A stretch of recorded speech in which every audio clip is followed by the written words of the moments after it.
Just twisting on and pushing is a good thing.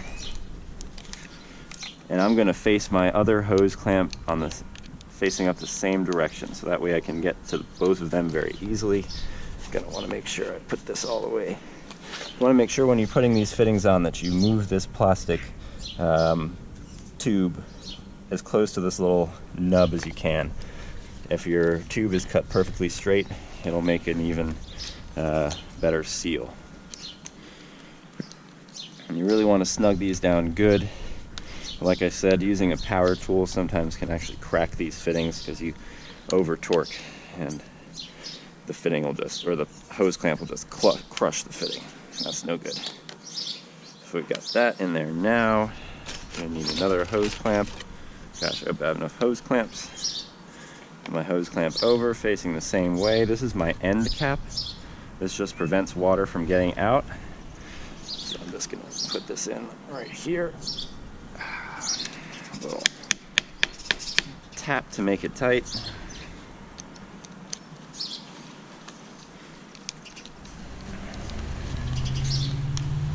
Let's get it facing the same way. Make it look nice and neat.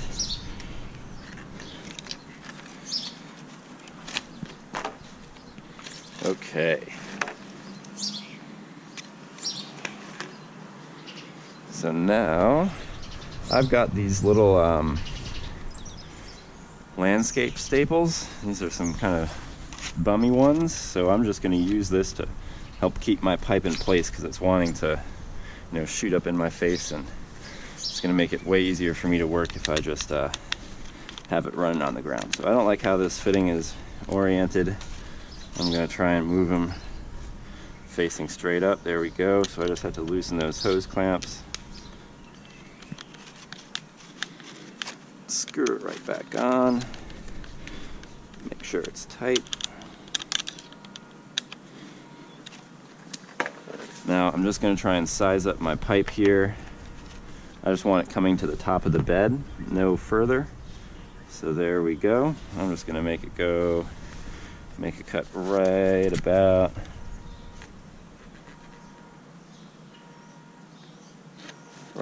there.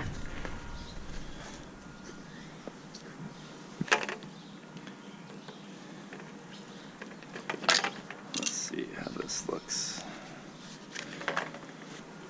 I'm going to get my clamp. Here's one.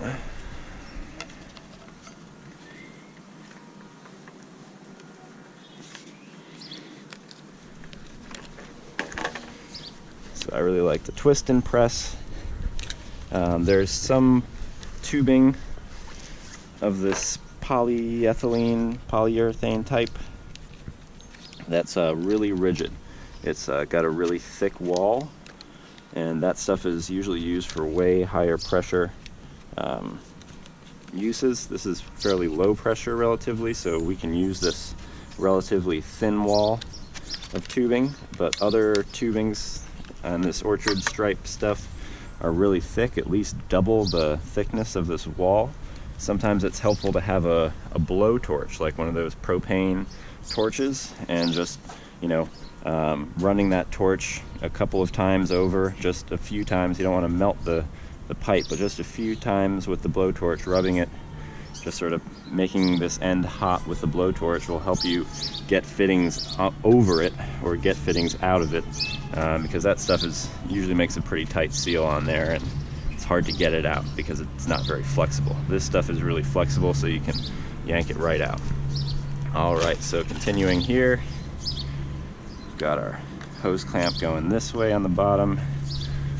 So I'm gonna make it go this way. This is gonna look really crazy because of these three ways. It would look a lot neater if I had a elbow, but we don't.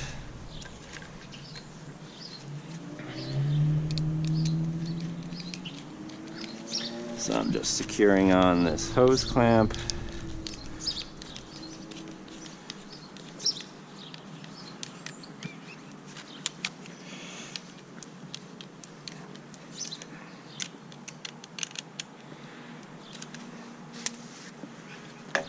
just going to need another small section at the end here.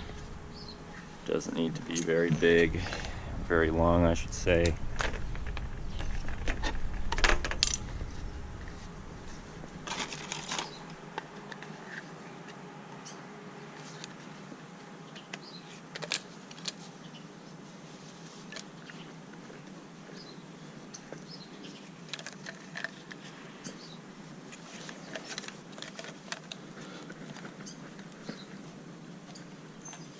Okay, there we go.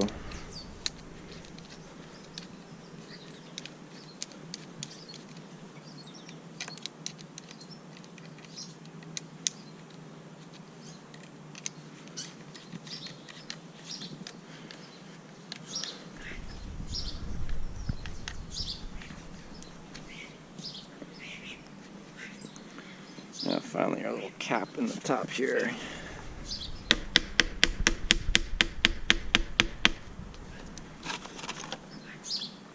Oops, I broke my own rules there. I put my fitting on before my clamp, but that'll work for this since it's just an end cap. I can slide it right over. Lucky there. So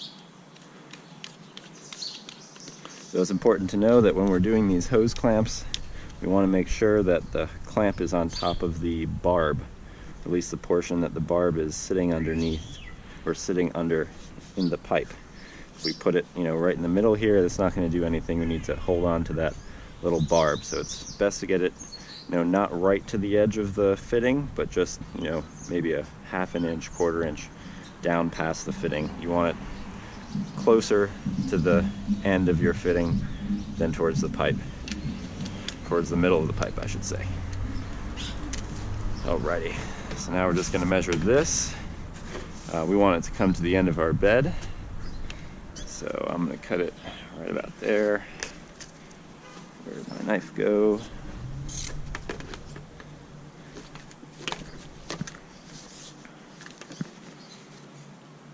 Alrighty, hose clamp.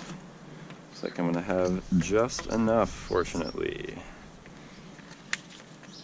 Use quite a lot. Use way less hose clamps if you don't have to mess with this 3-way and you got a nice elbow. I'd say probably the most expensive piece of this. Ooh, I'm not going to have enough hose clamps. Forgot about my pressure reducer. That's okay, we've got some other kinds of hose clamps here.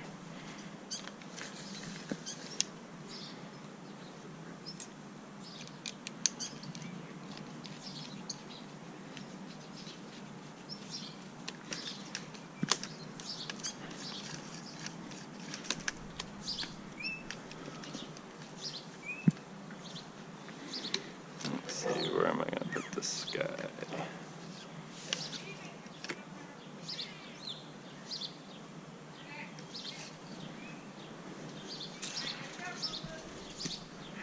Okay.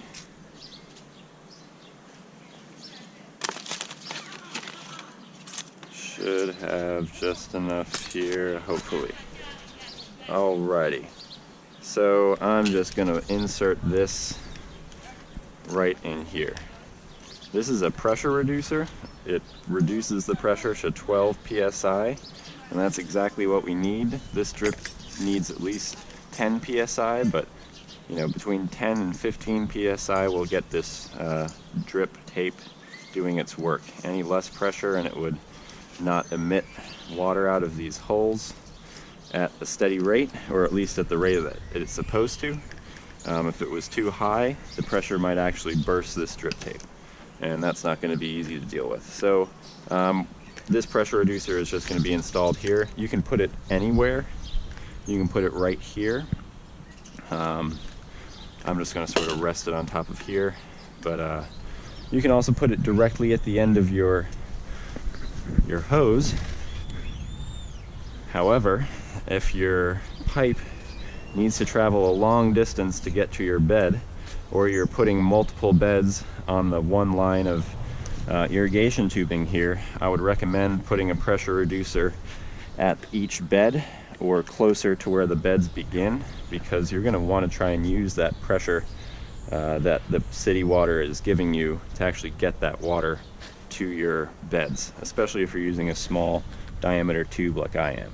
It'd be much better to put that pressure reducer right next to your bed, because that pressure will help you get water to your beds quicker, and that's generally just beneficial. If you put the pressure reducer up there, you've got a long run of pipe, the pressure might not be